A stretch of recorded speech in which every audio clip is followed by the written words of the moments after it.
नमस्कार। एक हैरान करने वाली खबर है। भारत में सोने ने शेयर बाजार को पीछे छोड़ दिया है। यकीन होता है 2026 की शुरुआत में कुछ ऐसा ही हुआ। तो चलिए समझते हैं कि ये नाटकीय बदलाव आखिर क्यों और कैसे हुआ। तो सवाल यही उठता है, क्या सच में सोने ने इक्विटी को पछाड़ दिया है? और देखिए, जो ताज़ा आंकड़े आ रहे हैं ना, वो हमें इस सवाल को बहुत गंभीरता से लेने पर मजबूर कर रहे हैं। जरा इस आंकड़े पर गौर कीजिए। 24,040 करोड़ रुपए। ये वो रकम है जो सिर्फ जनवरी 2026 में गोल्ड ईटीएफ्स में आई। अब ये ईटीएफ्स क्या हैं? ये सोने में निवेश करने का एक बहुत ही आसान तरीका है। और कमाल की बात यह है कि ये जो इनफ्लो है, ये पिछले महीने के मुकाबले दुगने से भी ज्यादा था। और अब कहानी और भी दिलचस्प हो जाती है। इस चार्ट को देखिए। पहली बार ऐसा हुआ कि गोल्ड फंड्स में जो महीने का निवेश आया, वो इक्विटी म्यूचुअल फंड्स के लगभग बराबर पहुंच गया। मतलब फर्क बस नाम मात्र का रह गया था। ये अपने आप में एक बहुत बड़ी बात है। तो सवाल ये है कि सोने की ये अचानक आई बाढ़, ये जो गोल्ड रश है, इसके पीछे की वजह क्या है? आखिर ऐसा क्या हुआ कि निवेशक अचानक इस पीली धातु की तरफ भागे? देखिए, बात सिर्फ सोने के आकर्षण की नहीं है। इसके पीछे दो बड़ी वजहें हैं। पहली तो शेयर बाजार से हुई थकान, और दूसरी एक सुरक्षित ठिकाने की तलाश। मतलब ये कहानी सिर्फ सोने के लालच की नहीं, बल्कि शेयर बाजार से हुई निराशा की भी है।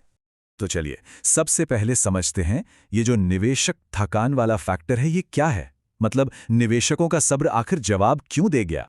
मार्केट एनालिस्ट रिया वाघेला का ये कोट मुझे लगता है उस वक्त के माहौल को एकदम सटीक तरीके से बताता है। वो कहती हैं, रिटेल निवेशक तंग आ चुके हैं। कोई हैरानी नहीं कि ये साल सब्र और निवेश के अनुशासन का इम्तिहान जैसा लगा।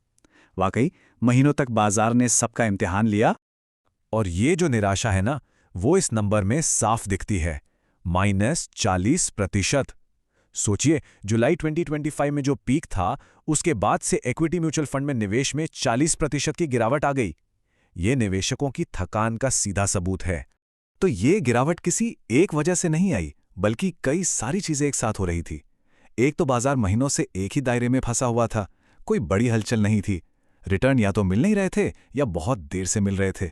ऊपर से ग्लोबल टैरिफ के मुद्दों की वजह से बाजार में लगातार उतार चढ़ाव बना हुआ था। और तो और नए फंड लॉन्च भी कम हो गए थे, और यूनियन बजट को लेकर भी एक अनिश्चितता का माहौल था।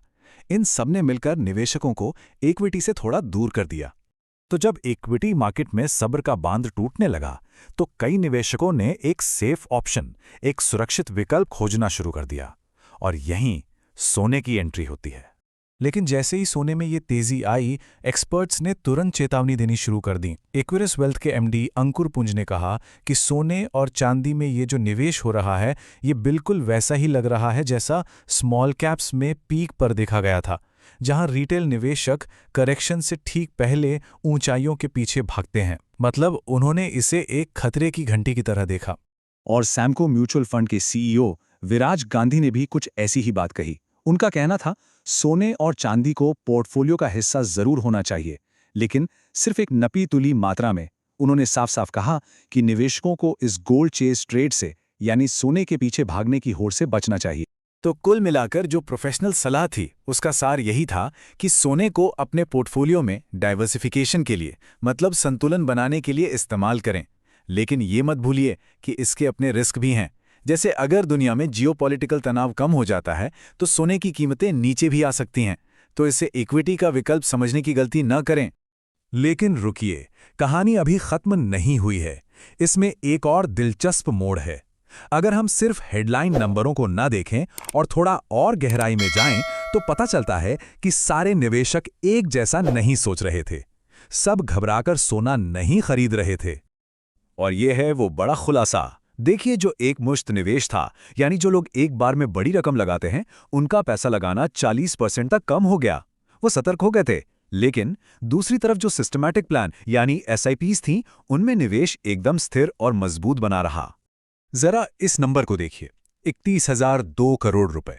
ये वो रकम है जो जनवरी 2026 में सिर्फ एसआईपीज के जरिए आई। ये वो निवेशक हैं जो बाजार के उतार चढ़ाव की परवाह किए बिना हर महीने एक तय रकम डालते रहते हैं, और उनके व्यवहार में घबराहट का कोई नामो निशान नहीं था।